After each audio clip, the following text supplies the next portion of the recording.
안녕하세요. 김달진 미술자료박물관의 김달진 관장입니다. 저희 김달진 미술자료박물관 2019년 후반기 전시가 미술을 읽다 한국미술 잡지의 역사전입니다.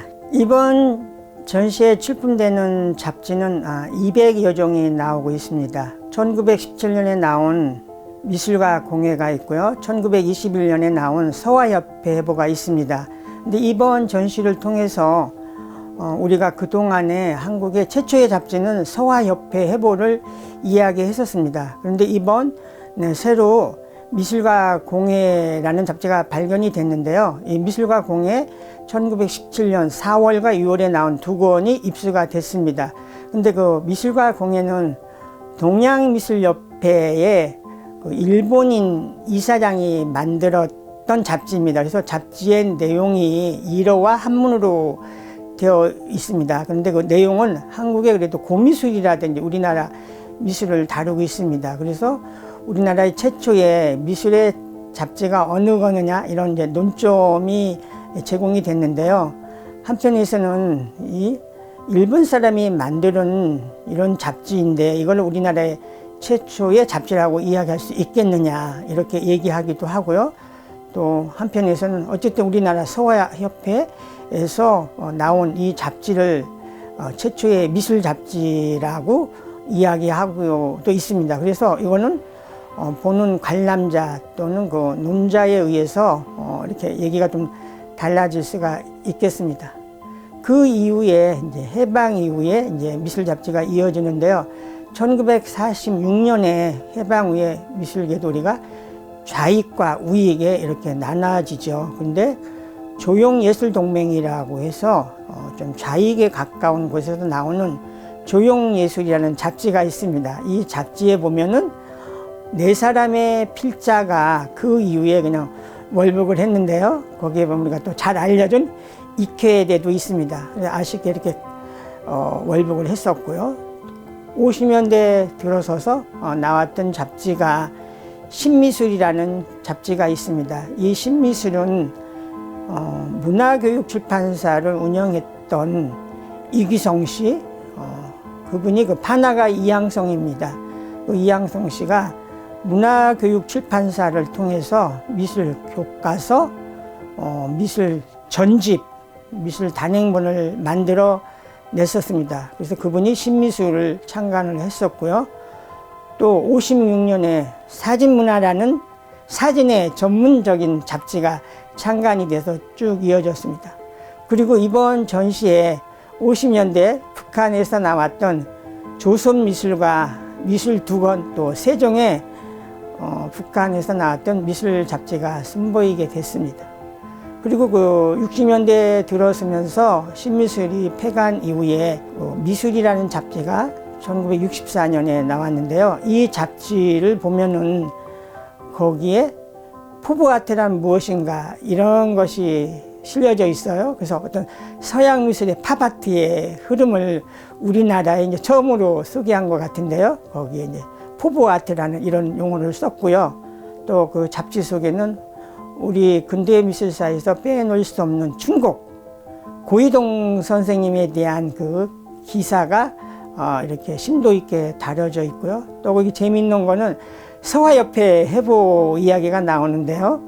그 서화협회 해보가 2호까지 발행이 됐는데 그 잡지가 간송 전영필 선생이 소장하고 있었다는 얘기가 있는데 그 잡지의 행방이 좀 묘연하다. 그래서 그 서화협회 해보가 굉장히 희귀본인데 또 재미있는 거는 저희가 그 서화협회 해보를 2010년에 코베이라는 경매에서 낙찰을 받았습니다. 그래서 이건 희귀본이기 때문에 지난번에 국립중앙박물관에서 근대서화라든지 또 다른 데서 근대미술 전시를 하게 되면 저희 박물관에 대여 요청이 들어오는 가장 저희 또 소중한 소장품이기도 하죠. 1970년대에 들어서면서 또 화랑 쪽에서 잡지를 만들었는데요. 현대화랑에서 화랑, 또 써나랑에서 선미술 잡지를 만들면서 미술 애호가들을 또 끌어들이고 또 미술을 조금 대중적으로 접근했던 그런 거를 가지고 있습니다.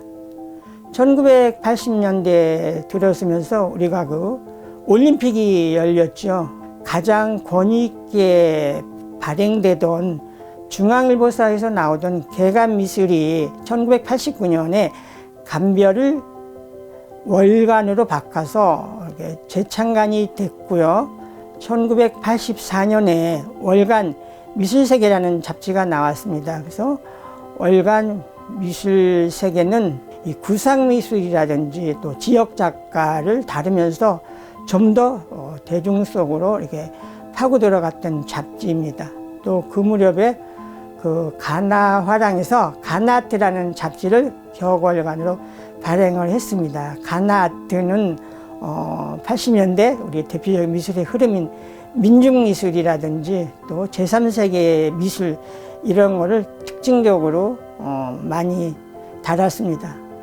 그렇지만 사실 미술의 이 잡지라는 거는 굉장히 운영이 어렵습니다. 한정된 독자이고 또 어떤 광고 수주에도 어려움이 많기 때문에 또 많은 잡지들이 창간호가 곧 폐간호가 되기도 했습니다. 2000년대에 들어서면서 또 가장 특징적인 거는 어떤 미술 정보 잡지의 출현이라고 할 수가 있는데요. 대표적인 저희들이 만들었던 서울 아트 가이드라든지 전시 가이드, 광주 아트 가이드, 대전 아트 가이드, 어떤 전시의 정보를 집중적으로 전달해주는 이런 잡지가 발행이 됐고요. 또 아트 프라이스라든지 이런 잡지는 미술 시장을 중점적으로 다뤘던 이런 잡지이기도 합니다. 최근 들어서 주목해 볼 만한 잡지는 월간 미나인데요.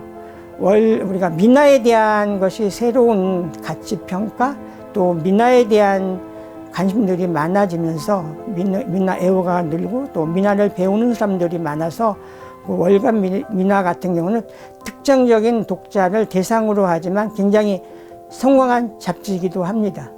미술 잡지는 우리가 신문의 미술 기사는 주로 전시의 정보 전달에 치중을 하고 있지만 미술 잡지는 어떤 당시대의 미술계의 흐름, 예를 들어서 어떤 기획 기사라든지 특집을 통해서 담론을 형성해 가기도 하고요. 또 좋은 작가들을 발굴해서 작가론을 또 집중적으로 보여준다든지 하면서 우리 미술계의 흐름, 또 새로운 서양 미술의 흐름을 또 국내에 소개도 하기도 하지요. 요즘 미술 잡지가 많이 어렵다고는 하지만 또 우리가 모든 것들이 어떤 자본주의, 미술 시장 논리에 의해서 함몰되어 가고 빨려 들어가는 게 있는데요. 좀 더 심도 있는 이런 미술 잡지들이 더 분발해야 되지 않을까? 그런 맥락에서 이번 한국미술 잡지의 역사적인 의의가 있습니다. 모처럼 마련된 우리나라 미술 잡지 100년간의 잡지를 이렇게 한눈에 볼 수 있는 기회입니다. 많은 분들이 오셔서 관람해 주시고요. 잡지 창간호에서 그치지 않고 그 잡지에 담았던 콘텐츠에도 저희들이 치중을 해서 예를 들어서 북한미술, 공공미술, 비엔날레, 새로운 미술의 흐름, 유형 카테고리별로 또 특집 기사를 보여주고 있고요. 또 미술 잡지에 나타난 광고를 보여주고 있습니다. 예를 들어서 잡지 속에서 화방, 화구에 대한 광고, 또 미술 출판에 대한 광고, 또 미술관 화랑에 대한 광고, 또 지금은 디지털 이미지로 많이 바뀌지만 필름 시대에 사진에 관련된 이런 광고, 이렇게 또 광고의 흐름도 볼 수 있습니다. 많은 분들이 와서 관람해 주셨으면 하고요. 또 이 전시와 관련돼서 저희가 4차례의 강연을 준비를 해서 또 김복기 씨, 김찬동 씨, 저 김달진, 임성훈 씨가 또 4차례 강연을 했습니다. 그리고 12월에 이런 거를 망라해서 저희가 한국미술잡지 역사라는 단행본을 출간할 예정입니다. 감사합니다.